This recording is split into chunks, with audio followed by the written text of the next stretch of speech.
মাগুরার সেই আলোচিত শিশুর ঘটনার নতুন চমক, যেখানে শুরু থেকেই 4 জনের বিরুদ্ধে মামলা হয়েছিল। শিশুটির বোনের শ্বশুর, শাশুড়ি, স্বামী আর ভাসুর। আর মূল অভিযুক্ত ছিল বোনের শ্বশুর হিটু শেখ।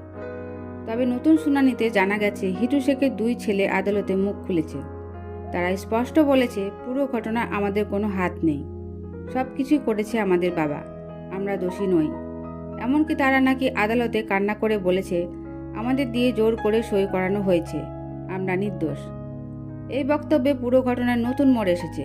এখন প্রশ্ন, তাহলে কি সত্যি 2 ছেলে ছাড়া পাবে, নাকি তদন্তে নতুন কিছু বের হবে? কারণ এলাকায় এখন সরগম। অনেকেই বলছে, আসলে কি শুধু বাবা করেছে, নাকি ছেলেরাও জড়িত ছিল? আদালত এখন সব কিছু খতিয়ে দেখছে, তদন্ত চলছে।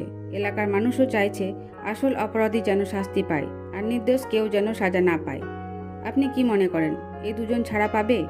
আপনার মতামত অবশ্যই কমেন্টে জানান, আর দয়া করে সাবস্ক্রাইব করুন। ধন্যবাদ।